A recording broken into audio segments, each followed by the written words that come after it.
Doutor Justino, muito obrigada por ter aceito o convite para responder a esta entrevista do nosso projeto MEM News, que está ligado ao consumo e recepção de notícias ao longo dos anos e que está a ser desenvolvido na Universidade de Fernando Pessoa. Muito obrigado pelo convite, agradeço-me imenso, dou-lhe meus parabéns e espero colaborar da forma possível. Obrigada. Para começar, pedia que falasse um bocadinho sobre si, sobre onde nasceu, a sua idade atual, o seu percurso escolar, profissional.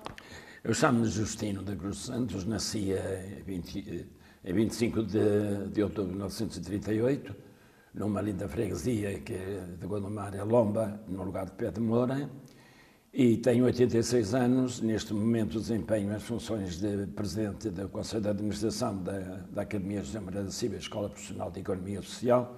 Sou o diretor da escola e, portanto, o responsável legal.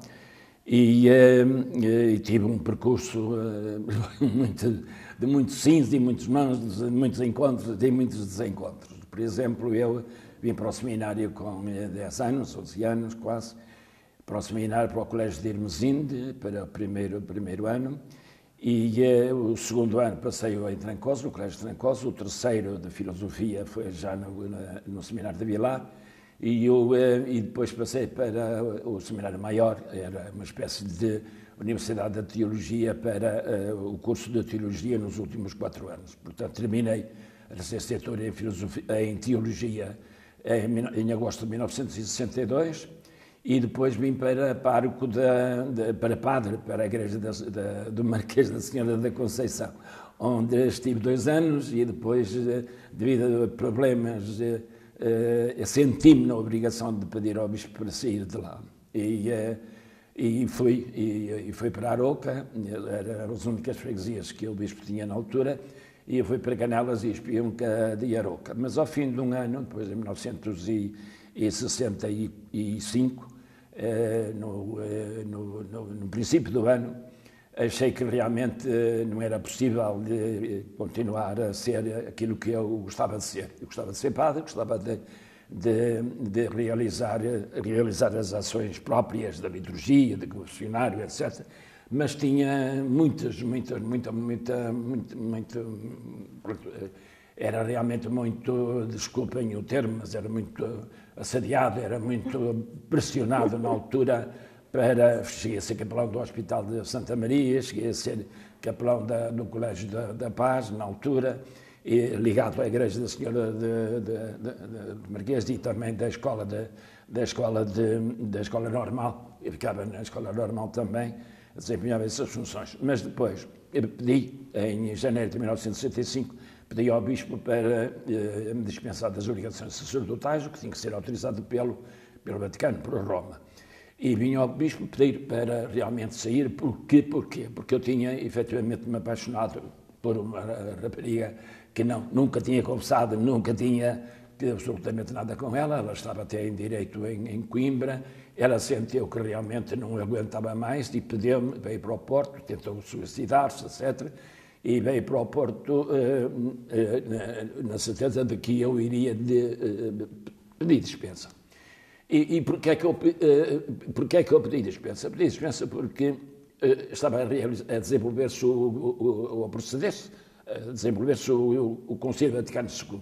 E no Vaticano II, que foi em 1958 até 65, havia, digamos, a esperança de que os padres pudessem, normalmente, aqueles que quisessem casar. E eu ordenei-me com essa intenção. Pronto, gostava de ser padre, mas gostava também de ter a minha família, etc. E, portanto, casei-me com essa intenção, de quando fosse possível eu poder casar. O que é que aconteceu? É que realmente o Vaticano II não autorizou isso e eu tive que me pedir ao Bispo que realmente me desse autorização, me dispensasse das obrigações sacerdotais. O Bispo tentou tudo para que eu morresse daquela intenção e mandou o Bispo Auxiliar, o Cosme do Amaral, era Dom Florentino, o Cosme do Amaral, a Canelas, onde eu tinha uma ação realmente de jovem padre com alguma atividade. Abrimos uma rua no meio a ligar as 2 freguesias, tinha um centro de convívio, fundei um rancho, tinha tinha um centro de apoio de consultas médicas do delegado de saúde, dava com ajuda aqui da Meireles e da Cáritas, dava pão, dava sopa, etc. Portanto, algumas pessoas, ensinava música, etc. Portanto, tinha uma atividade realmente cheia, plena de ação, não só de litúrgica, como também de homem, de jovem padre social. E senti-me na obrigação, portanto, de pedir ao bispo. O bispo mandou lá o bispo auxiliar e tentaram tudo para que realmente eu não saísse. E eu disse-lhe, olha, a partir da manhã eu vou para o Porto e isto era um sábado, ou uma sexta-feira, no sábado eu vou para o Porto e deixo de exercer as minhas funções, mando para aqui alguém. E o que é que aconteceu? Ao chegar ao Porto fui raptado pela polícia, a secção de justiça da polícia de segurança pública, do Santos Júnior, e levaram-me para Barcelos, para uma clínica de repouso em Barcelos, convencidos de que eu, pelo menos, havia esse motivo.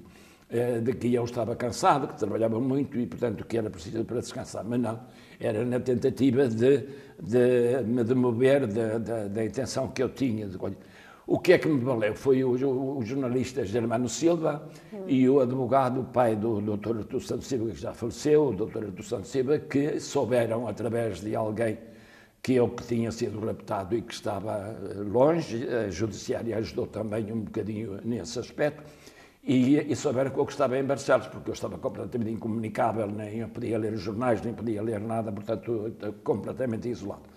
E nessa altura o Germano Silva fez um artigo no Jornal de Notícias e o fotógrafo Luís colocou uma fotografia, quando viram que era eu, o povo, as pessoas que me conheciam, sobretudo aqui do Marquês, revoltaram-se todas e começaram a fazer telefonemas por Artur Santos Silva no sentido de me libertar. Ele conseguiu saber onde eu estava e automaticamente tiveram que me libertar de Barcelos ao fim de 15 dias. Depois prometeram-me que iam até Roma para pedir à Santa Sé para me dispensarem. Nessa altura falava-se do mundo melhor e eu tinha uma ligação muito forte ao mundo melhor, sobretudo através do confessionário de homens e mulheres que realmente se aproximavam de mim, porque realmente eu achava que o sacerdócio tinha de ser exercido com amor, com cuidado, com carinho, com abertura, com transparência, com diálogo com as pessoas que realmente se abeiravam do padre. Tinha a minha igreja no Marquês cheia sempre, porque tinha gosto, tinha paixão pelo sacerdócio, mas também queria ter o casamento, etc. Portanto, isto não foi possível. Pronto, lá tive que sofrer as consequências e vim para o Porto e depois respondi a um anúncio no jornal e fui para a atividade seguradora como agente de seguros. Comecei com a atividade na Liorber. A garantia soube que eu gostava de fazer um trabalho extraordinário, algum trabalho a nível de seguros, e chamou-me para eu ir para o profissional da Companhia de Seguros Garantia. E eu fui, pronto, aceitei e comecei a ser o profissional da Companhia de Seguros mais ligado à formação do que outra coisa. E, entretanto, chamaram-me para a inspeção, o que não era possível, porque era uma ação contra a concordata, porque a concordata não permitia que os padres fossem para a tropa. E o que é que aconteceu? É que eu tive de ir mesmo, porque senão era preso. E isto era tudo combinado entre a Igreja e o Estado, nessa altura, o Estado de Salazar, portanto, a ditadura de Salazar. E eu fui para o oficial do Exército, para a Mafra, para o professor de oficiais do Exército.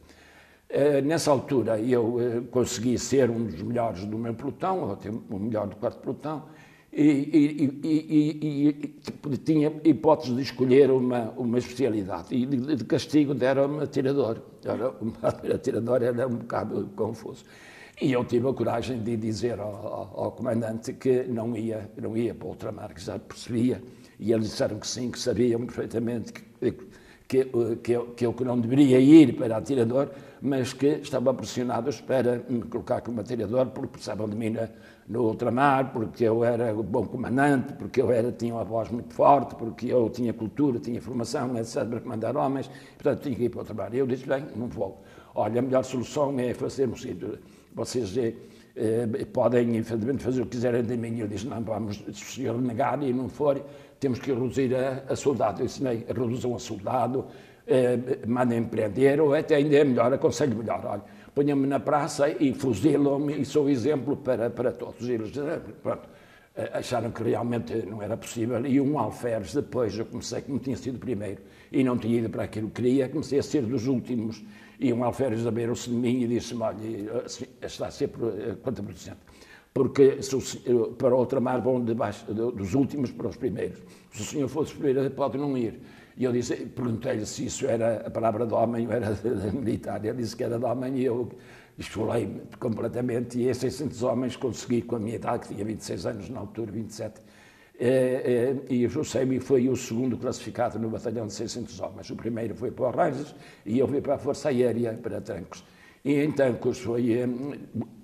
calhou de ser o primeiro classificado e fui como chefe da Secretaria da Esquadra de Instrução da Força Aérea lá, até ser tenente e até uma dispensa que vim antes do tempo com alguns louvores. E fui convidado para ir para a NATO para o Luxemburgo nessa altura. Não aceitei e vim para a atividade seguradora, e a minha atividade seguradora continuou até ao 25, como responsável pela formação de agentes internos e externos e também colegas das diversas delegações. E no dia 25 de abril, eu era, na altura, pertencia à Comissão de Trabalhadores, etc. Integramos os ex-administradores na companhia, porque o 25 de abril fez um saneamento de todos, e vieram ter comigo para eu me candidatar a presidente do Sindicato de Seguros do Norte. Eu, pronto, que nessa altura não queria, mas eles teimam tanto, e eu aceitei e fui, ganhamos as eleições, e eu fui o presidente do Sindicato dos Seguros do Norte de 1975 até 1978. Depois deixei porque eu queria terminar, já tinha em 72 matriculado na universidade, e queria terminar o meu curso de Filosofia, o curso superior de Filosofia, como terminei em 1979. Terminei o curso portanto, o curso de Filosofia antes de Bolonha. E andei, depois matriculei-me em Direito em Coimbra também, andei 2 anos em Direito em Coimbra, já tinha 4 anos de Direito Canónico e tinha esses 2 de Direito de Coimbra.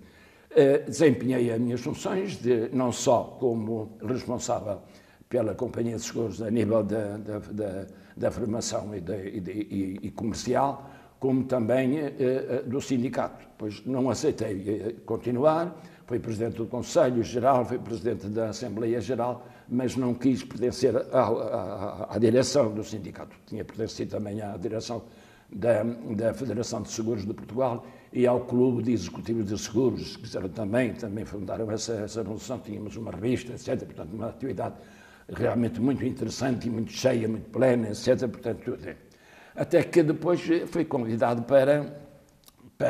pertencia ao Partido Socialista, à Federação de Seguros, à Federação do Partido Socialista aqui do Distrito do Porto, e fui convidado para ir para deputado da Assembleia da República. Estava em 14º, mas havia necessidade de entrar em outros, Roberto Martins e outros, o Luís Saias e o Ribeiro Teles, e eu passei de 14º para 17º na lista aqui do Porto, e só foram eleitos 16, o 17º não foi que era eu, infelizmente que não foi. Nessa altura eu fui convidado por Rosado Correia para ingressar na lista dele como segundo para a Câmara Municipal do Porto, e eu aceitei, e fomos eleitos. Perdemos as eleições, quando ninguém contava que nós perdêssemos as eleições, e eu fiquei na Câmara como líder, porque o Rosado Correia foi para Lisboa, para a Assembleia da República, outro também, e eu fiquei como líder e vereador da Câmara Municipal de Porto, com plano do cooperativismo, habitação e fomento cooperativo, portanto, mas tinha outras funções também que o Dr. Fernando Cabral me ia dando quando realmente precisava de que realmente assim fosse. Nessa altura eu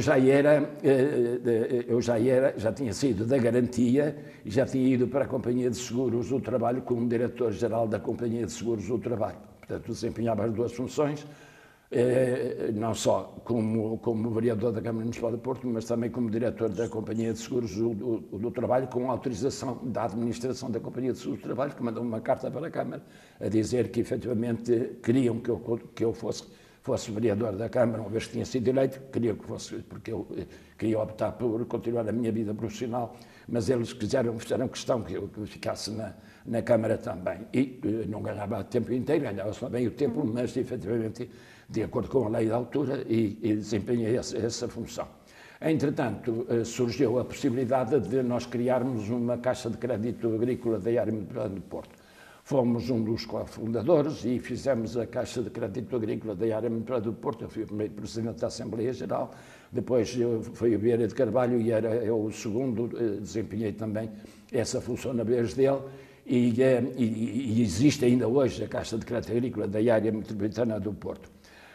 Isto a nível profissional, desempenhei essas funções, portanto, de vereador, do sindicato, do profissional de seguros, a nível cultural.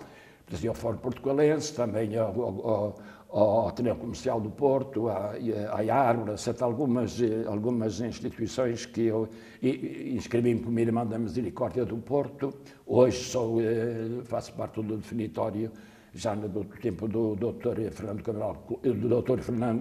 António Tavares, como provedor. Eu tenho pertencido sempre ao definitório, sou vice-presidente do definitório da Misericórdia do Porto e ainda, pronto, desempenho algumas funções ligadas à parte social, etc. Entretanto, o que é que eu fiz mais? Fui jogador de hóquei patins de Porto e pertenci depois ao Conselho Superior do Porto e ao Conselho Cultural também do Porto. Entretanto, tentamos criar algumas companhias de seguros, fui uma espécie de cofundador, mas fui mesmo da Real Companhia de Seguros, fui convidado a ir para lá para administrador e não aceitei. Depois tentámos criar a Euresap e também fui convidado, mas não aceitei, porque nessa altura tinha criado a Companhia de Seguros Oceânica, a pedido do Comendador Gonçalves Gomes e do Salvador Caetano e do Mata Companhia e da Senab, etc., de algumas empresas, e eu transformei a mútua dos bacalhaueiros em companhia de seguros. E fui o primeiro presidente do Conselho de Administração dessa companhia, que depois de 1992 renunciei e saí da companhia de seguros, continuando a minha vida profissional ligada aos seguros, como corretor de seguros da ESPM, hoje Diagonal, que eu também ajudei a criar nessa altura. O que é que eu fui depois, em 1993, fui convidado para me candidatar eu tinha negado ao Dr. Fernando Gomes, não aceito o lugar para vereador, porque tinha querido ir para formar a Companhia de Seguros Oceânica. Hoje pertence à Açoriana e a Açoriana estão na Tranquilidade, estão incluídas neste grupo grande da Tranquilidade. Mas eu fui o primeiro presidente do Conselho de Administração dessa companhia, portanto desempenhei as funções desde o princípio de formação até ao último, passando pelo sindicato, etc. Portanto, foi realmente isso. Fomos também os fundadores da UGT, e estivemos também na fundação da ANAF. Fui eu, como vereador da Câmara de Porto, que os recebi no primeiro congresso da formação da ANAF no Palácio de Cristal. O que é que eu fui mais na minha vida? Fui presidente da Junta da Freguesia de Massarelos, porque fui eleito em 1993 como presidente da Junta e estive lá de 93 até 2005, portanto 3 mandatos, e depois não podia continuar e deixei de ser, mas passei a ser membro da Assembleia de Freguesia e também era membro da Assembleia Municipal do Porto e ainda sou, neste momento, suplente, mas ainda tenho desempenhado sempre essa função. desde que saí da variação da Câmara Municipal de Porto. Passando e enquanto não fui também vereador da Câmara de Gondomar, com Isabel Santos, fomos candidatos, perdemos com o Bratilho Loureiro, eu era o segundo, fiquei líder, porque a Isabel Santos foi para o Guarda Civil e depois para a Eurodeputada, e eu fiquei sem pelouros, mas fiquei lá. Depois regressei ao Porto como vereador, mas sem pelouros também, e faço parte ainda da Assembleia Municipal. Isto na vida política, fazendo parte também da Comissão Política Conselhia do Porto, da Federação, fui da Federação, agora sou da Conselhia do Porto. Fui professor universitário da Lusófona, que também ajudei a criar, a trazer cá para o Porto, depois de diversas peripécias de nós tentarmos criar de raiz uma companhia de seguros, uma universidade, que se chamava Noroeste, Formação, etc., do Noroeste Peninsular, com o Dr. Fernando Santos Neves. Fomos aconselhados pelo Dr. Santos Silva, na altura Ministro da Educação, Augusto Santos Silva, para comprarmos uma. Tentamos comprar a Portugalense, não foi possível, e compramos a Moderna do Porto, e no Postigo do Sol, onde eu tinha realojado 32 famílias. Quando era vereador da Câmara, tínhamos já 32 famílias daquele espaço. E ainda fui professor durante uns anos, desde 2005 a 2013, fui professor de seis unidades curriculares da Lusófona. Em 2013, já tinha 75 anos, deixei, e dediquei-me com toda a minhas forças e vontade à Escola de Economia Social. Tenho orgulho de pertencer, apoiei-a quando ela nasceu em 1988 e continuei ainda agora, botaram outros a pedir-me para eu continuar como membro da administração, e só, portanto, até quando Deus quiser, até quando tiver saúde, etc., ainda continuo a ter orgulho nesta escola que tem 6 cursos e que tem formadores maravilhosos e tem formando as pessoas mais importantes da nossa escola. O que é que eu posso dizer mais? É que foi também presidente da Assembleia Geral de um clube de futebol da Lomba e também presidente do Conselho Fiscal de uma banda de música de Rio Mal, também estive por aí. Além de termos formado a Associação das Freguesias do Douro, que nos une, as freguesias ribeirinhas do Douro que nos une, que era para unir as freguesias da margem esquerda e da margem direita do Douro para aí fora, e tínhamos a intenção de ir até Espanha, mas ficámos pelo caminho, ficámos apenas pelo Conselho do Porto e de Gaia, etc. Portanto, não chegámos a ir mais além, porque entretanto saímos e houve algumas peripécias. Criámos também uma associação para a promoção da zona histórica do Porto, que era para unir as freguesias todas do Porto no aspecto social, para infantários, creches, lares, etc., unirmos todos e termos mais força para darmos um apoio diferente, porque estamos usando os meios que cada uma tinha, que tínhamos mais meios para podermos dar respostas mais prontas, mais próximas, mais imediatas às necessidades que as pessoas sentem da habitação, da saúde, da educação, do emprego, do desemprego, da violência doméstica, etc. Portanto, uma série de coisas que afetam e que a política, como sendo a arte, como dizia Aristóteles, de fazer as pessoas felizes, e como dizia também que era um sacerdote, que é uma ponte, uma espécie de ponte, entre aqueles que necessitam e os que não necessitam. A política é um verdadeiro sacerdócio, é de proximidade, de darmos portas às pessoas, de fazê-las felizes, de resolver os seus problemas, de encontrar soluções possíveis, quando realmente uma pessoa se dedica totalmente às causas, como há muita gente que não precisa de ser sacerdote, que não precisa de ser político, para se poder dar às causas, grandes causas, aos valores humanos das pessoas que realmente necessitam. E foi essa a minha paixão, ainda continua a ser. E chegou a casar? Cheguei a casar, casei 2 vezes. Casei a primeira vez em 20 de fevereiro de 1966, e 65 melhor, por conselho não tinha intenção nessa altura de casar, porque estava à espera que viesse do Conselho Vaticano II da autorização. mas tive que casar, porque senão o Dr. Redução de Silva disse-me que eu tinha sido raptado e ele tinha conseguido saber onde eu estava e tinha-me libertado. E por causa de coisas. Mas a censura tinha sido tão forte e tinha acabado com tudo quanto se passou na comunicação, o que se passava na comunicação social sobre mim, que o Artur Redução de Silva disse, ou se em casa sou raptado outra vez e depois eu não terei possibilidades de o saber. E eu casei-me civilmente nessa altura. E depois, quando estava na tropa, foi com a ajuda do Dom Januário Turgal, eu casei catolicamente na Igreja Românica de Sedufeita. Fui o próprio secretário do Bispo que veio casar-me catolicamente com a dispensa das obrigações sacerdotais. Eu continuo a ter os poderes sacerdotais todos, porque estou apenas desobrigado das obrigações sacerdotais. Obrigações, e não deveres, e não capacidade. Já tenho algumas vezes em caso de extrema,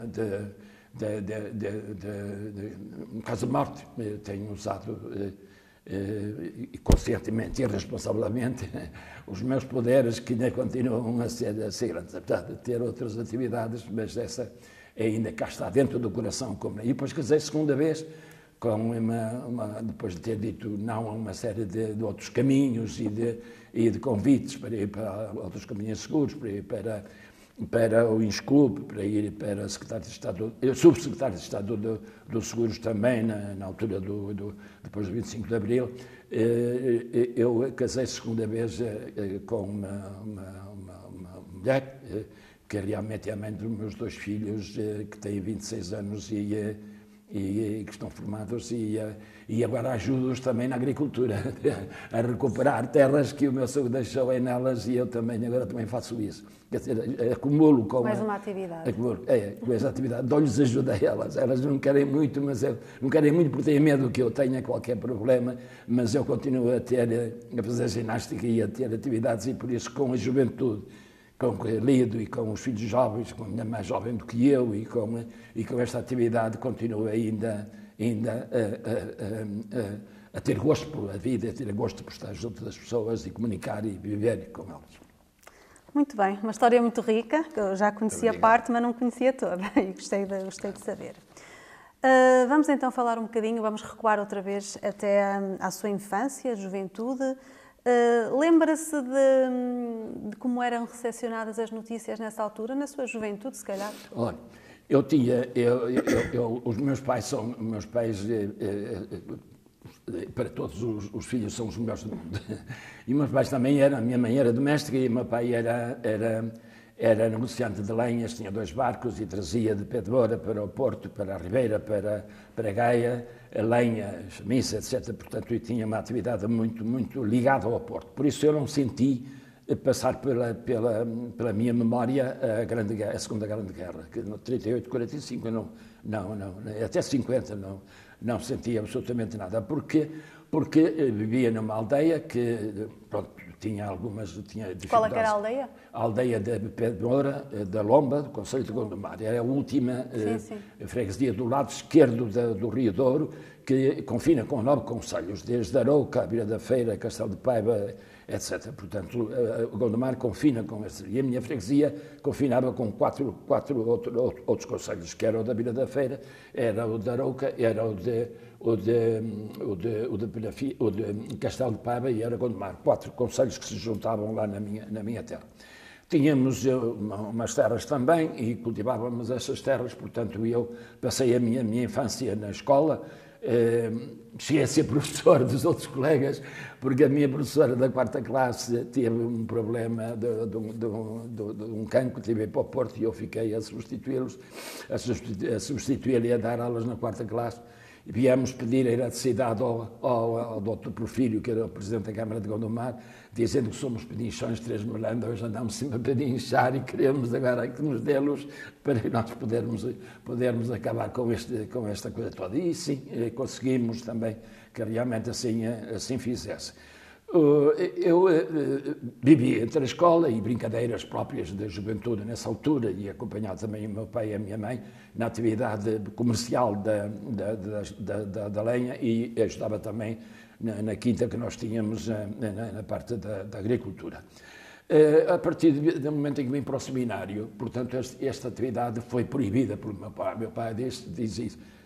Acabou tudo isto, tu só te vais dedicar à tua vida estudantil e não quero que tu faças mais nada, quanto à minha vontade, o que eu queria nas férias, etc.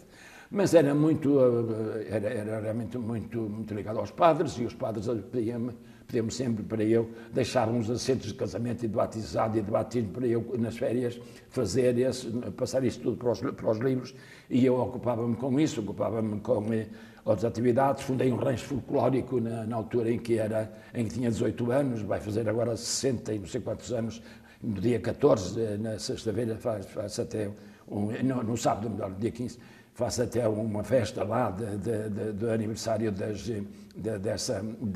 do rancho folclórico de Santa Firmina de Moura, que foi um dos fundadores. Dancei com raparigas, estava no seminário, fiz teatro, etc. Portanto, não tinha nenhuma... Contra aquilo que dizem que o seminário é uma coisa fechada, que realmente não há nada, nós não éramos. Apenas não tínhamos contacto com a realidade, com a vida de cá de fora, etc. Mas do resto tínhamos liberdade, eu tirei um curso de ilusionismo, de hipnotismo, etc. Portanto, jogava hóquei patins, jogava voleibol, jogava basquetebol, jogava ping-pong, etc. Portanto, não houve nada. Jogávamos contra os colégios externos, contra outros seminários, contra outros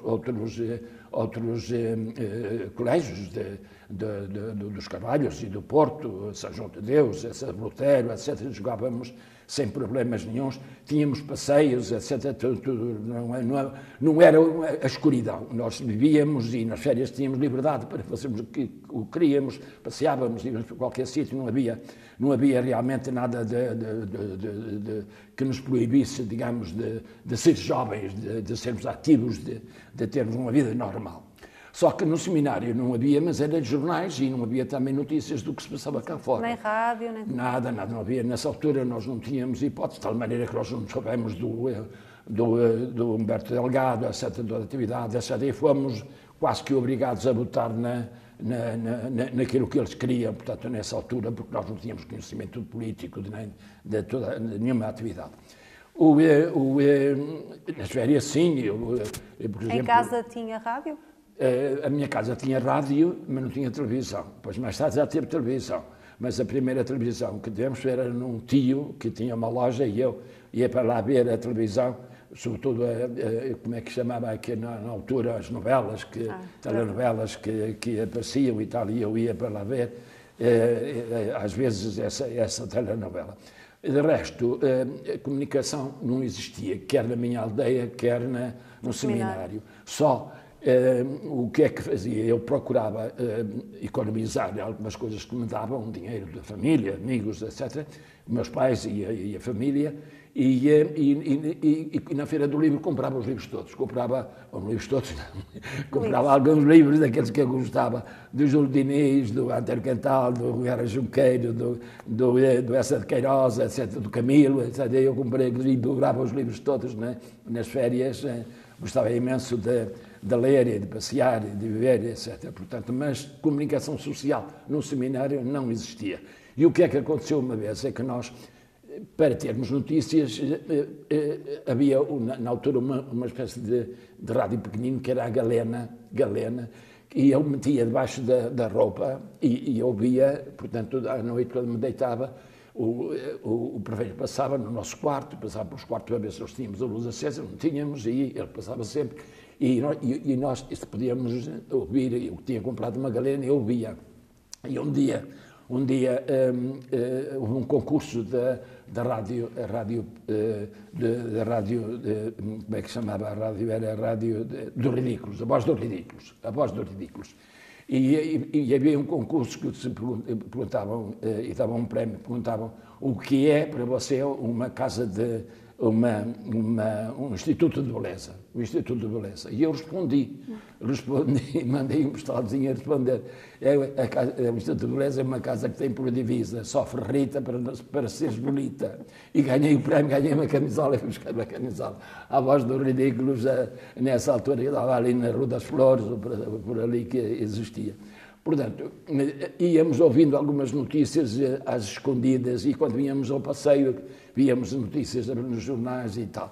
Isto não quer dizer que quando cheguei a padre que as notícias que desapareceram, não, começaram nessa altura, eu comecei a ler sobretudo o Jornal de Notícias, que existia na altura. Era isso que eu ia perguntar, se foi, neste caso, a imprensa escrita que primeiro o cativou ou a rádio? O que é que... Havia rádio. Primeiro a rádio. Quer dizer, em termos de livros, de leitura, primeiro os livros. Em termos jornalísticos, portanto, em termos era a rádio. Havia a rádio primeiro e depois a televisão e depois é que foram os jornais. Eu cheguei a assinar o Jornal de Notícias e cheguei mas já depois de 25, antes de 25 de abril, mas depois de 25 de abril também assinei o Expresso, li a Visão, o Sábado, etc. Portanto, o Expresso como revista e outras que eu sobre habitação, sobre economia, etc. Portanto, procurava inteirar-me de tudo isso. Então considera que durante o período que esteve mais ligado à Igreja que havia um certo afastamento em relação ao que eram as notícias? De tudo. Nós vivíamos um bocado, era mesmo. Éramos quase que obrigados a... Havia até livros que eram proibidos. Sim. Havia livros que eram proibidos. E o que é que nós fazíamos? Eu metia-me na biblioteca do seminário, por exemplo, no seminário maior, e lia tratados daqueles que eram proibidos, que estavam na biblioteca. Li uma vez uma coleção de tratados sobre os problemas sexuais, por exemplo. E depois, no confessionário, perguntavam-me porquê é que eu sabia dessas coisas. E eu dizia, olha, sei porque se eu fosse casado, fazia assim, eu também fazia assado, dizia aos homens de uma maneira, dizia às mulheres de outra, etc. Portanto, e por isso tinha imensa gente a conversar assim, foi por isso até, porque eu procurei desempenhar as funções, exercer a função de padre com alguma paixão, foi por isso que eles justificaram o meu rapto, pelo cansaço e porque eu não tinha feito nada que desse origem a esta ação, a abandonar, pelo contrário.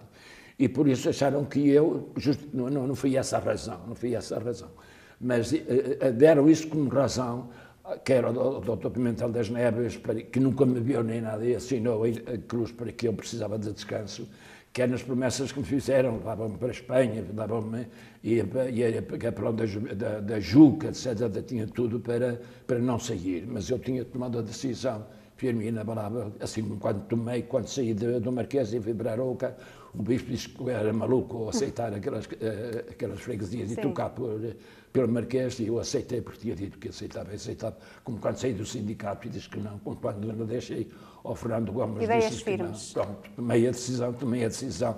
Quando renunciei a presidente do Conselho de Administração da Oceânia, também tomei uma decisão inabalável, que já tinha prometido que ia tomar se acontecesse uma coisa, aconteceu e eu tomei a decisão também de seguir e, portanto, cá estou. Para além desse era o Galeno, o rádio? A Galena. Que estações costumava ouvir?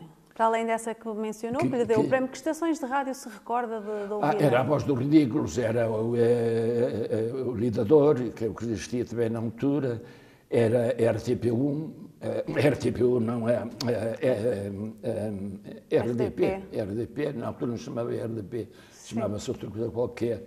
E, portanto, ouvia. Em sítios públicos, cafés, costumava... Os cafés, nós não frequentávamos os cafés na altura. Quando eu era padre, já acordava num café Pereira, na Marquesa, etc., portanto, já frequentava os cafés, ia tomar um café com os Mas na sua aldeia não havia esse hábito? Mas no seminário não havia. Na sua aldeia? Na minha aldeia não havia... Não se juntavam num café para ouvir rádio? Não havia cafés. Havia umas lojas que até pertenciam à família, eu ia lá, tios, etc., portanto, ia falar com eles, ia lá ouvir às vezes a rádio e depois quando veio a televisão, ouvir a televisão, e depois nós compramos televisão em casa também, tivemos, ainda era preto e branco, como sabe, portanto, na altura, isto até depois do 25 de abril, portanto, tive essa coisa. Quando eu fui para a tropa, como sabe, nessa altura havia a censura, e a censura censurou-me logo quando eu vim de Barcelos, eles acabaram com os artigos, com as notícias sobre mim. Portanto, foi tudo censurado. O Germano Silva tentou fazer notícias, etc. E foi tudo censurado, tudo cortado. Portanto, tudo que dizia respeito a mim acabou-se. Portanto, nessa altura não vingava absolutamente nada. E realmente não tinha. Agora, era nós tínhamos, nessa altura, antes do 25 de Abril, tínhamos um casamento, uma espécie de casamento de ligação muito forte entre a Igreja e o Estado. Como sabe, portanto, quer o Cardeal Patriarca de Lisboa, quer o Bispo do Porto, não o Dom Ferreira Gomes, que fez aquela carta ao Salazar, contra, e, portanto, teve que se isolar em Espanha, a favor da liberdade, a favor da liberdade de expressão, a favor dos partidos, a favor de uma sociedade mais humana, mais livre, portanto, mais progressista, etc.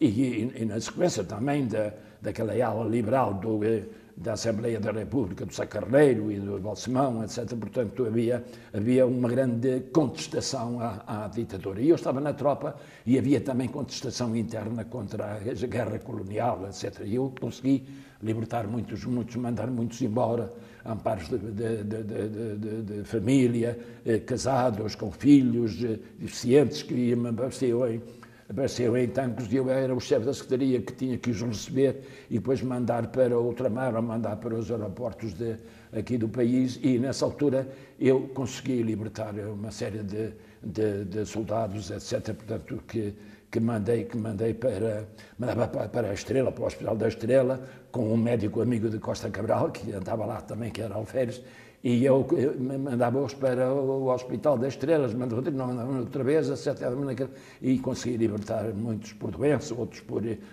pelos apoios, pelo trabalho que tinham, porque tinham filhos, estavam casados, tinham pai, eram parmães, etc. Portanto, mas na Força Aérea as coisas não são o que era no Exército. Nós tínhamos conhecimento lá de que havia um movimento secreto ali a contestar tudo aquilo que se passava, quer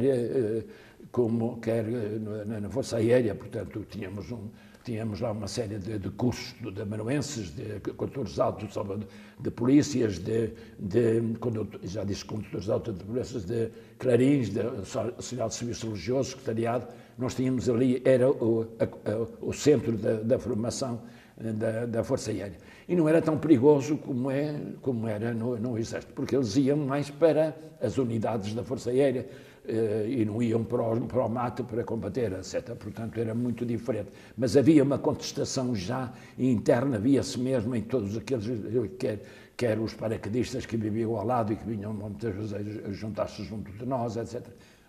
E na altura em que apareceu também lá o Dom Duarte Nunes, o nosso herdeiro monárquico, apareceu lá também nessa altura na Beatriz, em Tancos, e para o curso de paraquedistas e da Força Aérea, e almocei com ele muitas vezes e conversámos muitas vezes e demos conselhos um ao outro, etc. Fomos amigos também nessa altura,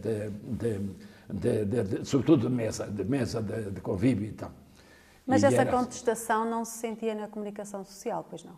Diga. Essa contestação que vinha a sentir não passava na comunicação? Não passava, era mais interna, mais entre eles, passava entre eles, tomava nota dos mortos, lembro perfeitamente, tinha ali um jornal e nessa altura podia-se ler o jornal. Sim. Mas mesmo com todas a censura, às vezes passavam notícias de que tinha um batalhão A, BSOD, a companhia a Moçambique, em Guiné, portanto, meio por isso, e passavam, portanto, vinha um número lá, num cantinho, vinha às vezes o número de mortos, etc., de feridos, e eles iam tomando nota, e por isso foi-se gerando aquele clima de contestação e que deu depois origem à Revolução dos Capitães de Abril.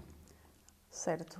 Quando a televisão chegou à sua casa, o que é que se recorda de consumir a nível de notícias? Telejornal? Lembra-se de alguma coisa? Foi sempre uma paixão minha, foi sempre três coisas. Era as notícias, era sedento das notícias que comiam. Era a religião, porque isto estava no sangue também da formação.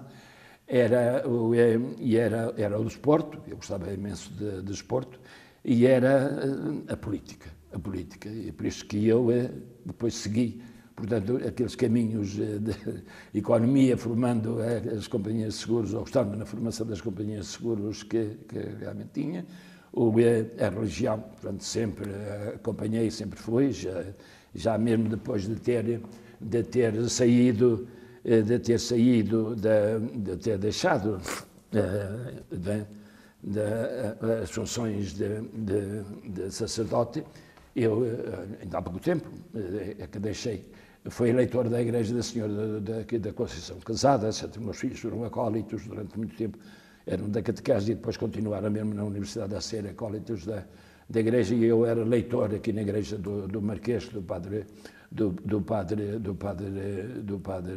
como é que lhe chama, do padre, que lá está agora, ainda mesmo ainda, portanto, é meu amigo e tal, e tento fazer alguma coisa daquilo que posso ainda, portanto. A partir do momento que a televisão apareceu, sente que deixou de ouvir tanto rádio ou manteve os dois? Deixei de ouvir tanto rádio, mas não dispenso o rádio. Eu nunca,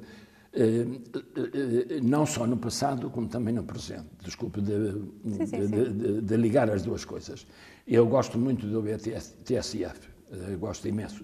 Na altura era mais a Renascença e mais a RDP, Renascença, mas depois passei a ser a TSF, mais a TSF, etc. Havia outras, por exemplo, a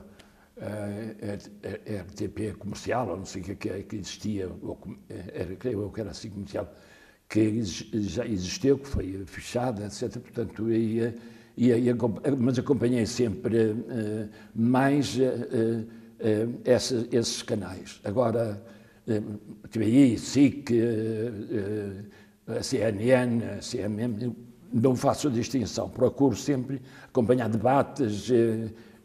Vai mais pelos temas do que propriamente pelas situações. É mais os temas que eu procuro e mais as pessoas que o fazem. Porquê?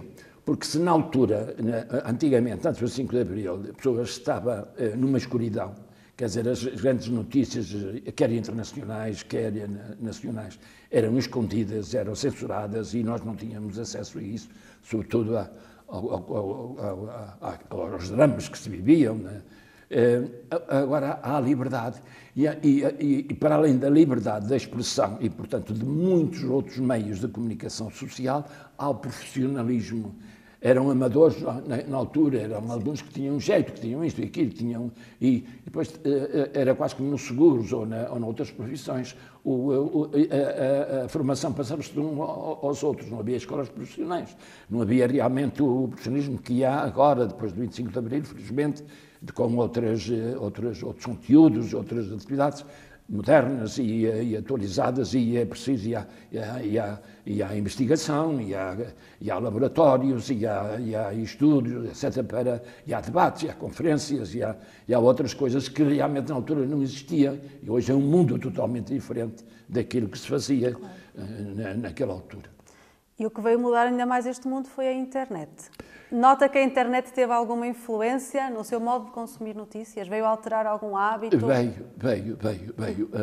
A internet faz com que as redes sociais, portanto, nós temos hoje, antigamente não tínhamos, mas temos os computadores, temos os telemóveis estão cada vez mais atuais, em qualquer ponto do país, em qualquer sítio, nós entramos em contato com um filho, com um familiar, com um amigo noutro país, do lado do mundo, ou estamos a ver através hoje de todos os meios que realmente não estão à nossa disposição. E por isso é que eu sou muito apologista, sou mesmo apaixonado pela comunicação social e devoro. Até posso dizer que, no fundo, eu esqueci um pouco a leitura. Eu gosto muito de ler e leio, portanto, sobretudo livros ligados à gestão, ligados à política, etc., ligados à religião, etc. Tive que me preparar para os cursos, as aulas que dei na universidade e na Universidade Sénior também de Rio Tinto, também fui professor, e sobre as religiões, sobre a teologia ocidental, etc. Portanto, e realmente posso dizer quase que esqueci um bocadinho as leituras, quer dizer que esqueci, leio livros sobre essas matérias que disse, mas sou muito apaixonado pela televisão.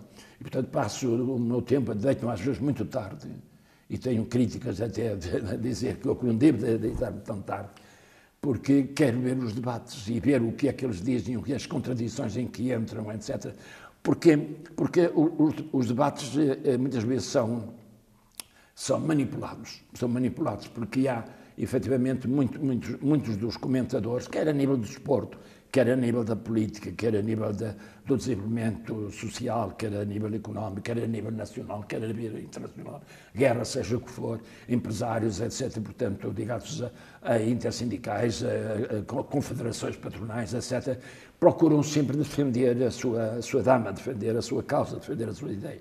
Ora, o que falta é que haja diálogo, que haja a junção, que se aproveite o que de bom, em vez de falsidades, em vez de estarem a dizer mentiras que são claras, que só quem não lê, não ouve, não sente, não raciocina, não faz a exegese das notícias é que não sabe que são falsos, é falso isto, é falso outra coisa. Evidentemente, temos que respeitar os valores, os princípios, a análise que outros fazem, podem ter meios diferentes, podem ter concepções diferentes, podem ter análises diferentes, podem ter formação diferente para analisar os casos concretos que aparecem, mas efetivamente eu gosto muito de ouvir os debates, de senti-los, de ver as contradições e depois faço o meu raciocínio, depois faço o meu pensamento, etc. Então ontem à noite, depois de ouvir uma série de debates, mandei mensagens a alguém a dizer o que é que eu achava que realmente seria muito bom para o meu partido tomar a decisão hoje, porque acho que era a melhor solução, e dei o conselho. Ele não respondeu porque tinha tido a Comissão Política, mas efetivamente respondeu-me que hoje à noite estaria na televisão, na CNN, para eu ouvir, e eu vou ouvi-lo com todo gosto também, mas é isso. Dentro desta área eu procuro, isso tudo também é arte, cultura. Mas gosto de ver pintura, gosto de ver análise de livros, às vezes na RTP e na SIC e na TV também. Gosto de ver. Então a televisão é o meio que mais consome neste momento? Que mais me domina, certo. Mas sempre com um espírito crítico, porque acho que realmente não há aqui crítica aos jornalistas. Eu não estou a criticar os jornalistas nas notícias do jornal. Eu devoro o Jornal de Notícias, não me despeço. Só queria perguntar também, compra jornais ainda em papel? Compro todos os dias o Jornal de Notícias, compro todas as semanas. Compra jornais, vê televisão e ouve rádio? E rádio. E internet? Consome notícias pela internet? Não, também leio notícias, quer no telemóvel, quer no computador. Porque quando abro, aparece logo. Porquê? Porque eu compro, por exemplo, compro o Expresso e na revista do Expresso tenho um código e eu ponho, portanto, depois vejo as notícias todos os dias por aí fora. Mas não só, também através do Google, etc. Portanto, há realmente e do WhatsApp, etc. Portanto, nós temos meios e até temos grupos no WhatsApp e no Facebook em que vamos dialogando, etc. E eu entro em contacto e respondo e mando mensagens, etc. Portanto, não estou sempre a ver, como muitos sabem, etc. Mas efetivamente... Também assina jornais?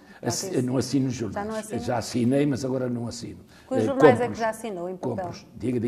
Que jornais é que já assinou em papel? Em papel, Jornal de Notícias, já assinei disse. Jornal de Notícias, assinei a Visão, pronto, é a revista. Sim, assinei o Expresso e também o 1º de janeiro, quando fui jornalista também escrevi para o 1º de janeiro uns artigos, semanalmente escrevia para o 1º de janeiro uns artigos de opinião, digamos, daquilo que eu pensava sobre a política ou sobre o sacerdócio, etc. Sou um defensor do casamento dos padres, sou um defensor das mulheres sacerdotisas, porque acho que Nossa Senhora foi a primeira sacerdotisa, foi essa certa, é a ponte entre o humano e o divino e, portanto, defendi isso publicamente no Jornal de Notícias, sobre as autarquias, o que é que pensava, etc. Muitas vezes dei entrevistas e, portanto, assinava também. E o Comércio do Porto, quando ele existia, também lia o Comércio do Porto. Em termos de comunicação, depois de 25 de Abril, tudo quanto pudesse apanhar de revistas e de coisas, Sim, a pergunta é um bocadinho, acho que não faz... Quer dizer, era quase como completar a falha que eu tive na formação. Pois era isso que eu ia perguntar. Nota que há uma diferença muito grande entre antes do 25 de Abril e a forma como se consumia as notícias e depois. E depois totalmente uma diferença diferente. muito abismal entre uma coisa e outra. Antes era proibido, era censurado, Era etc. difícil. Portanto, nós nem podíamos estar em grupo nem nada. E eu filiei-me no Sindicato dos Seguros em 1972, e depois, em 73, fui a Moçambique, ao casamento de um irmão, e fiquei revoltado com o racismo que lá existia, fiquei chocado mesmo, revoltei-me mesmo lá com algumas atitudes e por isso eu não me sentia livre. E a prova disso foi que tinha sido objeto do rapto e da censura e de ter ido para a tropa, etc. Portanto, felizmente correu tudo muito bem. O Dr. Santo Silva queria pôr um processo contra a Igreja, eu não permiti que fizesse nada, acabou-se tudo, quanto realmente passou-me tudo. Colegas na altura, alguns, porque eu fui dos primeiros, ou o primeiro mesmo, a deixar a pedir dispensa do sacerdócio. Alguns colegas fugiam um bocadinho de mim, outros não. E depois, quando eu era formador da Companhia de Seguros,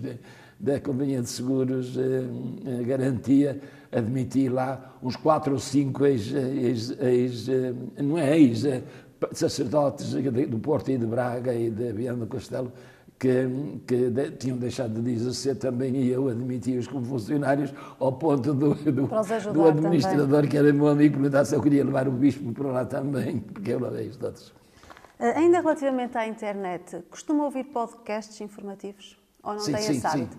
Sim, também, portanto, procuro e acho que é uma forma de nós completar, mas sempre com um espírito crítico, porque muitas vezes tudo, pronto, é às vezes manipulado e hoje mais do que nunca. Mas sente essa necessidade de se manter atualizado com os novos meios, com as novas formas de informação? Não percebi. Sente necessidade de se ir mantendo atualizado com as notícias na internet, com podcasts? Sim. Nota-se que faz esse esforço. Eu sinto... É quase uma necessidade intrínseca de estar a par dos acontecimentos. E por isso, quer os jornais, quer a internet, quer as notícias que vêm pelas Desde que tenha redes espírito sociais crítico para saber... Eu procuro analisar, ver, ler, etc., no tempo em que eu posso. E algumas respondo, outras não respondo. Algumas sei que são falsas, que são manipuladas, etc., portanto, pela X, pela TikTok, etc. Portanto, são muito manipuladas e forjadas, etc. Mas hoje a inteligência artificial é realmente um meio extraordinário para o desenvolvimento e temos que o aproveitar, porque efetivamente é mesmo assim, tem que ser, mas que não venha a substituir, e não pode substituir o humano, substituir e manipular, ou então ela própria de criar depois em vez de ser o homem a criar os meios da inteligência artificial, os meios que servem, os mecanismos, tudo, e desenvolver, ser a própria inteligência artificial a manipular o homem, esse é que é o grande perigo, e portanto, e das falsas, e sobretudo da manipulação que hoje é possível fazer-se através da inteligência artificial para obter resultados que não são os verdadeiros. Nas eleições, nas notícias de crimes, de tudo. Choca-me um bocado, confesso que choca-me um bocado que muitas algumas das televisões passem quase o dia todo a dizer dos acidentes, da violência doméstica, que existe, que é verdade, é um facto, mas repetem aquilo tantas vezes, do desporto, de comentários, depois repetem a mesma notícia, de manhã, à meio-dia, à tarde, à noite, etc. Depois voltam a repetir no dia seguinte, para passar, etc., que a guerra na Ucrânia, etc. Quase como aos incêndios, é a mesma coisa, o que leva muitas vezes as pessoas a acharem que aquilo que é vulgar, que os incêndios que é vulgar, e portanto também podem deixar incêndios, isso pode ser um motivo para fazer com que realmente as pessoas que não têm, às vezes, a sua capacidade, a sua inteligência ou a sua formação capaz de discernir e de ver o que é que está bom, o que é bom, o que é mau, fazer aquilo que realmente os apostolas, quando há, por exemplo, tiroteios nas escolas, quando há tiroteios nos cafés, quando há aqui na colar, pois leva aqui o António Joaquim, Francisco, o Manuel, o jovem numa guerra, numa disputa qualquer, num bar ou fora de um bar, pai, pega numa pistola e tal, e dá. E por isso é realmente mal. A violência doméstica, em vez de nós procurarmos formar, de dizer está errado isto e devia ser feito daquilo, e aponta também os casos bons que existem de amor, de desculpa, de tolerância, não preocupam-se muitas vezes com o racismo, com a intolerância, com a xenofobia, com o chauvinismo, etc. A morte. E não com o negativo. E com outros valores. Pois. Neste longo período que consumiu notícias, lembra-se alguma notícia que o tenha marcado, que lhe tenha causado mais impacto? Sim, uma notícia que se recorde de ter ouvido e de ter chocado mesmo. Olha, antes do 25, depois do 25 de Abril, melhor, antes do 25 de Abril nós não tínhamos, assim, grandes notícias, portanto, não tinha, ou melhor, tive uma notícia que me chocou, que foi a prisão dos manifestantes da oposição na Capela do Rato, em Lisboa. E um deles era um colega meu do seminário que tinha ordenado também padre, que tinha pedido dispensa e que estava lá e era meu compadre. E isso chocou-me muito saber que ele que estava preso na Capela do Rato, etc. E, portanto, já estava há algum tempo e eu telefonei à mulher e perguntei-lhe com toda a franqueza, diz-me, a Isabel era engenheira, Isabel, diz-me se realmente o Augusto Pereira Neto está envolvido em algum atentado, em alguma coisa que realmente seja motivo para o prender. E ela, não, Justino, não, mas tu juras-me que realmente não. Juro-te que não. Ele foi, estavam lá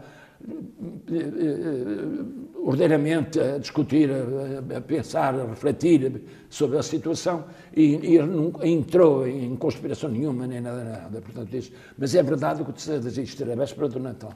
E ela, é verdade, juro por tudo que é verdade. E no dia seguinte libertaram o sinal de que estava a ser ouvido e, portanto, da coisa. Olha, essa foi uma da notícia. A outra notícia foi da morte do Zé Carneiro, chocou-me imenso. A morte dele foi um atentado, que não há dúvidas nenhumas, e chocou-me. Era um soldo, não era, mas admirava muito o Zé Carneiro, e portanto foi realmente um atentado que realmente... E outra foi também uma vez que o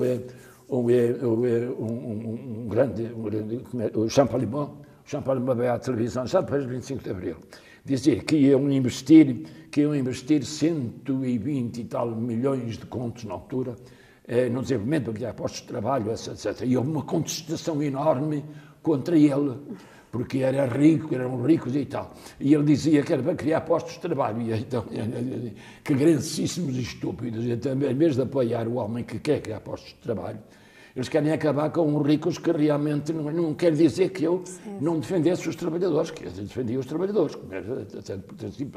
ao sindicato, etc. Defendi, e não é nenhuma privilégio, mas é efetivamente uma honra ter feito o melhor contrato na altura que tive, sobretudo em termos de pensões, dos pensionistas que não tinham pensão, e eu consegui pensar 80% do ordenado dos efetivos para os pensionistas, quer os que já estavam reformados, quer para todos aqueles que se iam reformar. E, portanto, tinha-se, mas na altura que era preciso investir, era preciso modernizar, era preciso criar escolas, era preciso centros de investigação, etc. Portanto, era preciso que as empresas tivessem meios para se desenvolver, para darem novos produtos, etc. E sendo contra isso, era realmente um erro terrível, mas nós estávamos numa época do gonçalvismo, etc., portanto, por mais respeito que tenho, que nunca foi anti isto ou anti aquilo, mas efetivamente era um erro tremendo. E havia manipulação enorme na altura, de tal maneira que eu contestei isso numa reunião em Lisboa, numa altura da Intersindical, quando ela existia só, não era a UGT, e eles botaram-se contra mim, e eu disse, meus amigos, não tenho dúvidas, não tenho medo nenhum de dizer a verdade, está a ser manipulado. E cheguei ao Porto, convoquei uma assembleia e organizámos uma comissão de todas as sensibilidades, Partido Comunista, Partido Comunista, todos os partidos, que foram a Lisboa ouvir as gravações e vieram dar-me razão, que estava a ser tudo manipulado. E era realmente manipulação na altura, depois do 25 de Abril, terrível. Mas, efetivamente, hoje é tudo totalmente diferente. As coisas estão reguladas, as coisas há democracia, há erros, há populismo, há promessas que se fazem e que não são credíveis. É fácil prometer, porque depois não se vai fazer. E é fácil prometer, mas aqueles que querem fazer temem prometer aquilo que podem efetivamente fazer, mesmo que seja em planeamento durante algum tempo. Mas há necessidades enormes e a comunicação social tem um papel importante nisso. Não só no campo da investigação, dos crimes, das ações, daquilo que se passa. É extraordinário hoje este papel da investigação.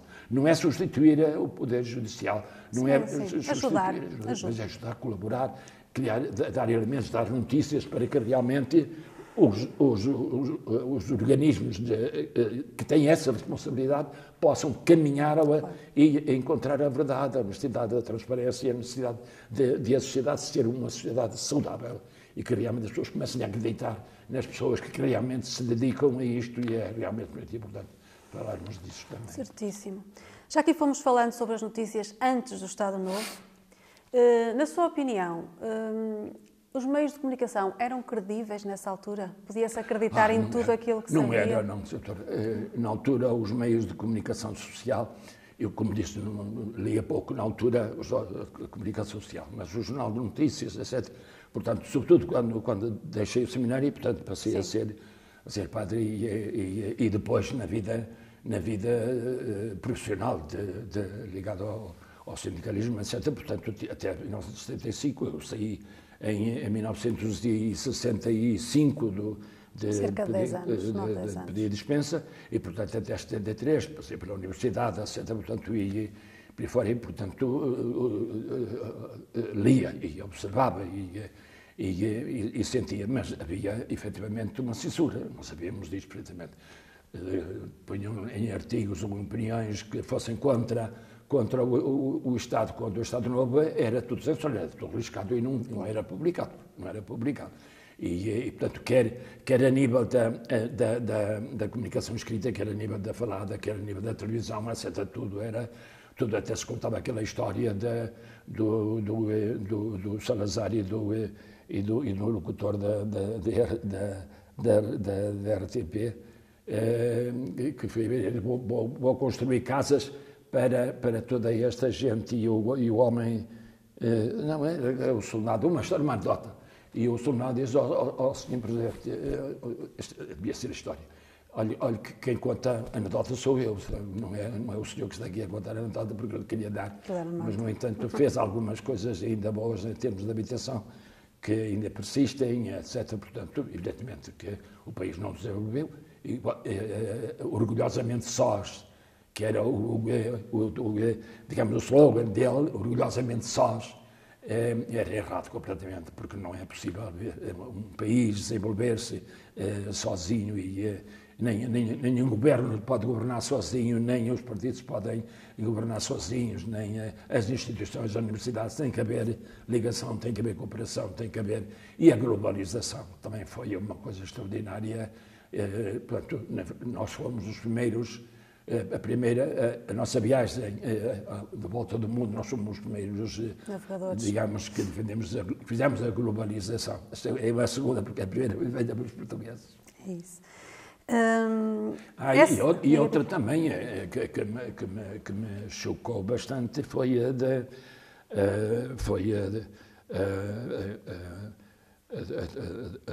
Humberto Delgado, a morte de Humberto Delgado, também o assassinato dele, também me chocou um bocadinho e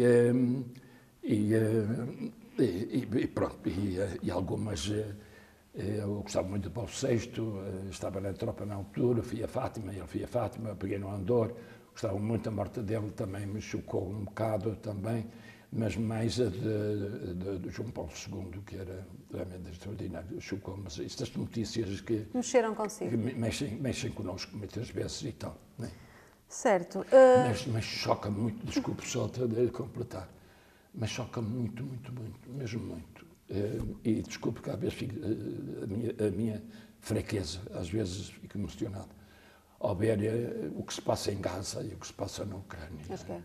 Realmente é uma coisa impressionante. Deixe-me dizer um bocado, Deus é Pai de todas estas pessoas, quer sejam católicos, quer não sejam católicos, quer sejam agnósticos, quer sejam ateus, quer sejam descrentes, quer sejam sunistas ou islamistas, ou xiistas, ou shintoístas, etc. Portanto, tudo isso, calvinistas, luteranos, etc., anglicanos, etc.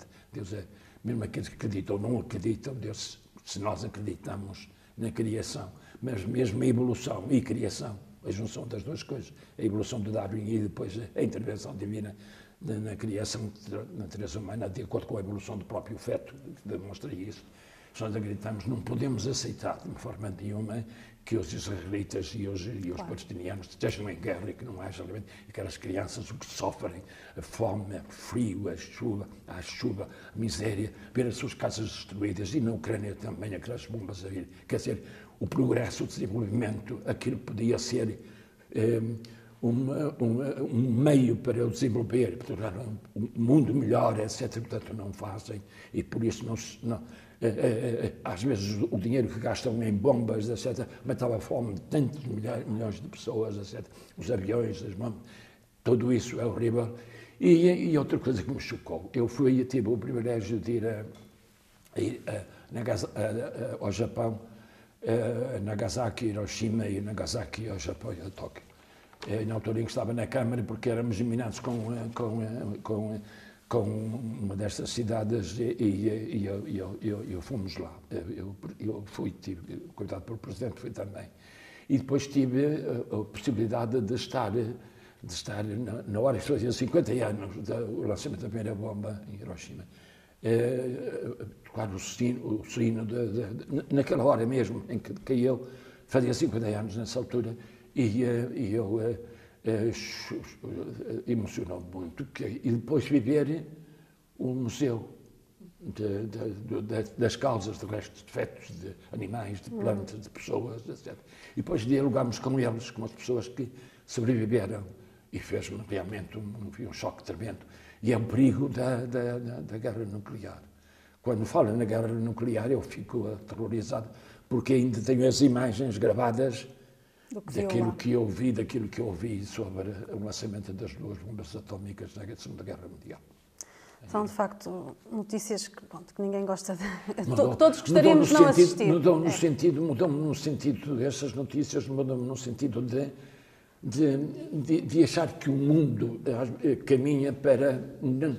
que o mundo está-se a destruir por ele próprio. O homem destrói, o homem é o lobo do homem, como dizia alguém. E é verdade. Portanto, o homem não se importa com o outro, importa-se consigo próprio, com os seus interesses. Vejam agora na América, etc. Portanto, não é solidariedade com a Ucrânia, não, mas é o interesse pelas terras raras, etc. Portanto, tem que se pagar para que nos defendam. Temos que dar para poder receber. Não há a doação, não há a solidariedade, não há a globalização.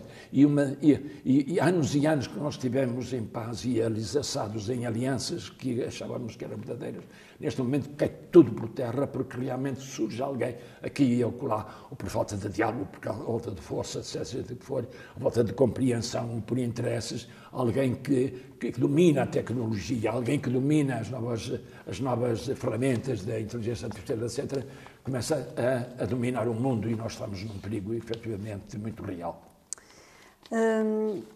Temos que resumir, porque realmente já vai assim um bocadinho avançada esta entrevista, e eu queria só que me dissesse se no período antes do 25 de Abril discutia com amigos, com familiares, as notícias que ouvia. Sim, discutia, mas como compreendo não era em público. Pois, era mais ambientes mais recatados. Era recatado, pois nós nem podíamos juntar-nos. Claro. Quando houvesse 3 ou 4 pessoas juntas, era uma multidão já e, portanto, muitas vezes eram assediados pela PIDE, etc., que nós não sabíamos se estava junto de nós ou se não estavam, porque eram pessoas que realmente...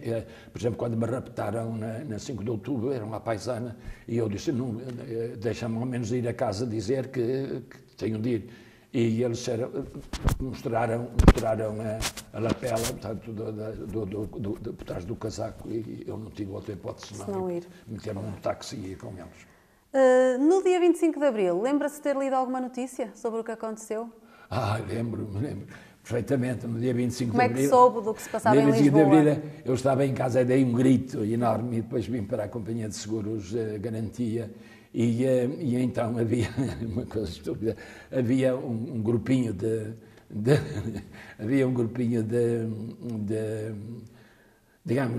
comunistas que não se tinham manifestado, mas na altura apareceram alguns comunistas. Nós é que dominamos isto, agora é que vamos governar, é que vamos fazer coisa e tal.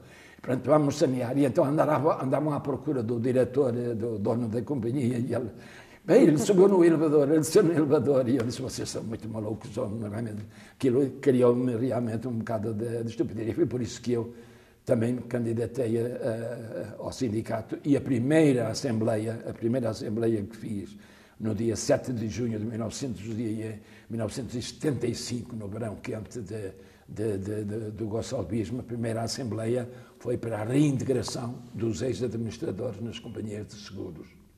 E conseguimos que realmente eles regressassem, porque muitos deles não eram donos das companhias, eram administradores pelo profissionalismo, capacidade de gestão, pelos conhecimentos que tinham sobre os seguros, etc., e não tinham nada a ver com uma coisa.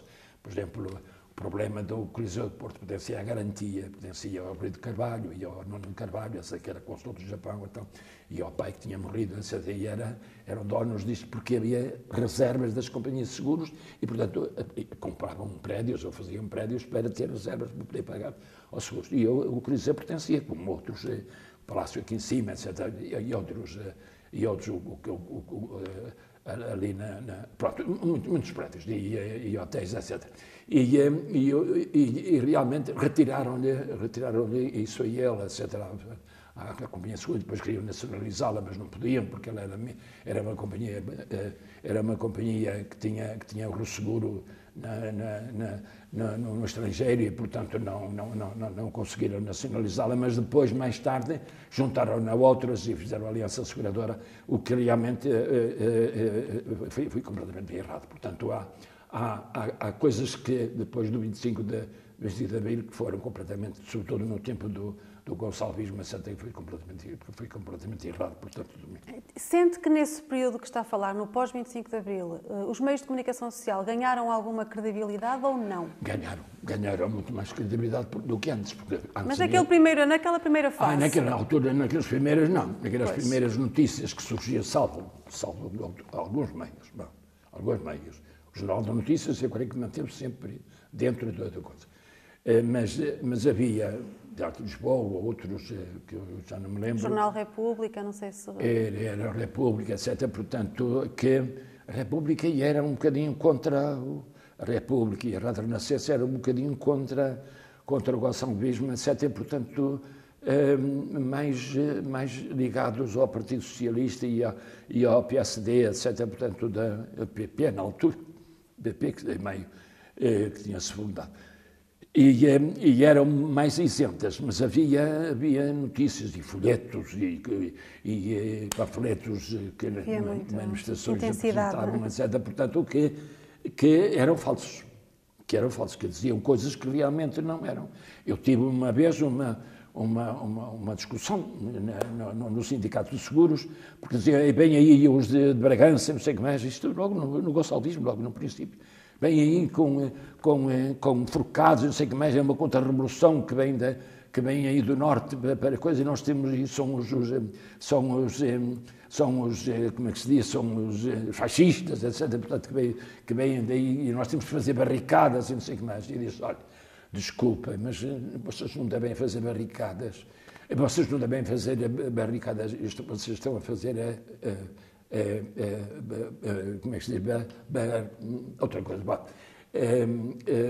eu vou telefonar ao general, que era o comandante que era o comandante tido comunista aqui da Praça da República, da região norte, e vou saber o que. E telefonei e ele disse, essa gente que é maluca, que não há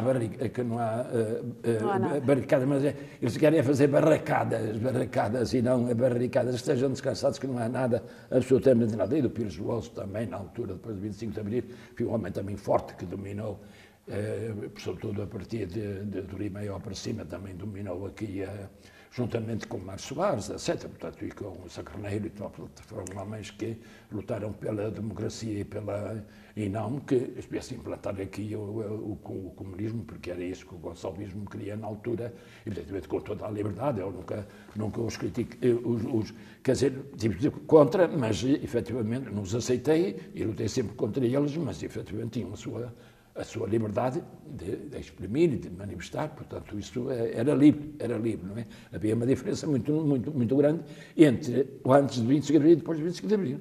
É que antes de 25 de Abril tudo era clandestino, tudo era proibido, tudo era... Depois disso não era. Era tudo livre, as pessoas manifestavam, portanto, e faziam aquilo que ainda que não fosse comunicavam, mas muitas dessas notícias não eram verdadeiras e jornais. Qual era o meio de comunicação que privilegiava depois do 25 de Abril? O Jornal de Notícias. O Jornal de Notícias foi sempre o Jornal de agora, Notícias. em que depois, meio... quando foi criado o Expresso também. E a Visão. Onde é que soube primeiro que se tinha dado a Revolução em Lisboa? Em casa. Mas em que meio?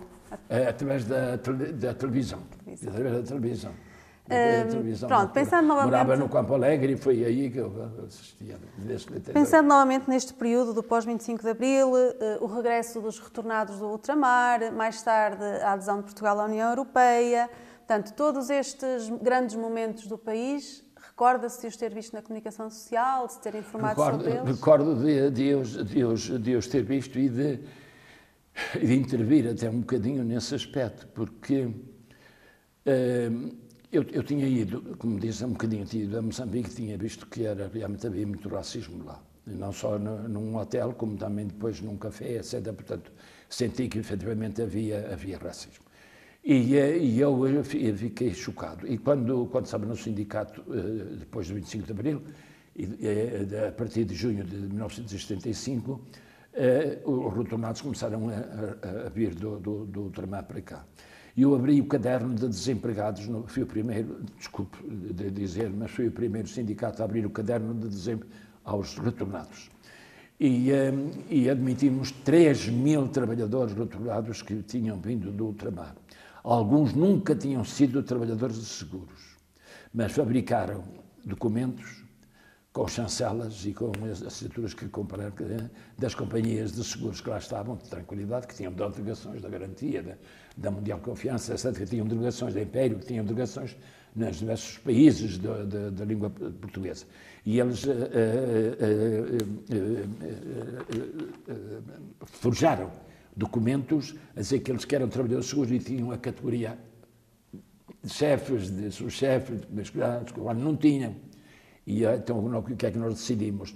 Admitir-os, mas com uma categoria abaixo daquela que diziam que tinham lá no ultramar. E admitimos 3.000 trabalhadores de coisas. Portanto, isso foi uma das coisas que realmente eu vivi. E achei que os retornados que vinham fazer uma transformação cá, porque vinham criar necessidades, que tinham ideias também novas, como em termos de aviários, em termos ali na zona centro, etc. Portanto, eles criaram muita coisa, deixaram muitas coisas. Muitos disseram que tinham coisas lá e não tinham. Muitos disseram que tinham deixado coisas e não deixaram. Muitos diziam que tinham provisões à misória e que tinham dinheiro no banco e não tinham, etc. Houve um aproveitamento enorme de muita coisa, mas muitos sofreram as consequências porque passaram lá ver lá os seus filhos a crescer, etc. Portanto, estavam bem realizados, etc. Portanto, e vieram para cá sem nada, deixando tudo, etc. Portanto, teve que haver um apoio. Portanto, tudo quanto o governo fez na altura para os reintegrar foi bem feito. O que acontece agora em termos dos imigrantes também. O que acontece agora em termos de imigrantes, nós precisamos de mão de obra, nós precisamos de desenvolvimento, nós precisamos de novas tecnologias, nós precisamos de gente que vá para a agricultura, que faça aquilo que os portugueses não fazem, o que os nossos imigrantes faziam também. Claro. Na França, na Bélgica, na Suécia, na Suíça, na Alemanha, etc. também faziam coisas que os de lá não faziam e iam para lá, muitas vezes a monte, através legalmente, etc. Portanto, agora também vêm para cá. E nós temos que regular, é lógico, mas também temos que compreender que realmente são necessários sobretudo por causa da natalidade baixa que nós temos, precisamos para as empresas que estão a fechar ou que querem desenvolver-se e que não têm trabalhadores, e é necessário dar-lhes acolhimento, dar-lhes habitação, dar-lhes formação, para que realmente eles possam estar legalmente a desempenhar as suas funções. Entre anos 80, se calhar, ali início dos anos 80 até ao fim do século, sente que era mais fácil comentar as notícias com as pessoas, com os seus amigos, do que antes do 25 de Abril, não? Sim. Não há dúvidas nenhumas que quer dizer, o primeiro ano, até ao 25 de novembro de 1975, uma espécie de contra-revolução, passando pelo 11 de março e pelo 11 de setembro também, que existiu cá em Portugal, portanto, algumas coisas deste género, quer a nacionalização em março, quer depois uma contra-revolução em setembro, etc. Portanto, o 25 de novembro foi um complemento do 25 de abril.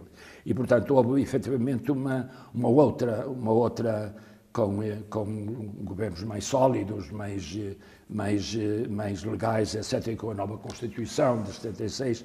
Portanto, as nossas instituições começaram a ter o seu funcionamento regular e, automaticamente, as notícias, a comunicação social, etc., portanto, era muito mais verdadeira, muito mais acessível, etc., portanto, havia maior liberdade de expressão e quer a nível de escrita de livros, quer a nível de jornais, de revistas, da comunicação escrita, que a comunicação falada, a televisão, o rádio, etc. Portanto, já podíamos confiar mais em tudo isso que realmente nos era transmitido. Assim, uma pergunta quase para terminar. Se tivesse que eleger um meio de comunicação como tendo sido aquele que mais influenciou a sua vida, qual é que elegia? Dos vários que já referiu, televisão, rádio, imprensa ou a internet? Qual é que elege como aquele que mais o marcou? A televisão. A televisão veio dar-me muito mais possibilidades de conhecimento. Eu sempre apreciei o Jornal de Notícias, e, como disse, etc., portanto, e demorei além de livros, portanto, próprios para a minha atividade, que tinha mesmo que, quer profissional de seguros, quer académica, de professor universitário, tive mesmo que me inteirar. Mas gostava também de ler romances e acompanhar a economia, o desenvolvimento, o ambiente, etc. Portanto, é paixão. Mas, efetivamente, o que mais me chocou foi, sobretudo, a partir do momento da televisão a cores, etc., em que realmente o teatro, as novelas, as notícias, a comunicação, nós vermos o mundo de outra maneira, porque as notícias não eram só internas, não eram só... Claro. Nós, a partir dessa altura, pronto, o mundo foi do nosso conhecimento. Nós tínhamos, portanto, diversos canais que viviam. Eu vivia um bocadinho, na altura, aquelas telenovelas brasileiras, etc., portanto, e que eram políticas, que eram pronto, um bocado atrevidas, etc., ou avançadas para aquilo que nós praticávamos aqui, mas, efetivamente, havia a televisão que me deu mais conhecimentos e mais vontade de ver, e que mais me influenciou na minha vida. Porquê? Porque víamos, não é? Víamos. Sim. O ver, o analisar, o criticar, o sentir, o ver as pessoas a sofrer e ver os acontecimentos do mundo, influencia nosso comportamento, cria-nos choques, etc. E, portanto, e vontade de falar de outra maneira, de realizar de outra maneira, de nos associarmos aos outros, de colaborarmos, de sermos solidários, de fazermos algo que realmente possa possa ir ao encontro daquilo que tinha. E por isso a minha paixão pela habitação, por exemplo, no Porto, e pelo fomento cooperativo. Eu fui vereador da Câmara de Habitação e Fomento Cooperativo, chorei ao ver gente a viver no cemitério da Foz, por exemplo, e outros com casais a viver em galinheiros, e outros, por exemplo, a viver 22 pessoas, não ter dois em Contomilos, okay? E na Rábida ver uma velhinha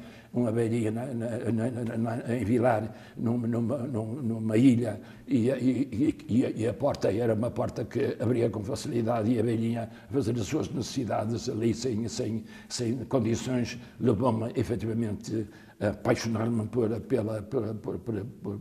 por aquilo e efetivamente o que eu via na televisão completava tudo isto que eu via com os olhos, com a experiência própria do dia-a-dia. Então, posso dizer que o jornalismo, de certa forma, também tem um papel importante para ajudar a construir uma sociedade mais justa, mais igualitária? Cada vez mais o jornalismo, a comunicação social, os profissionais da comunicação social, os que investigam... Confia nos jornalistas? Os jornalistas...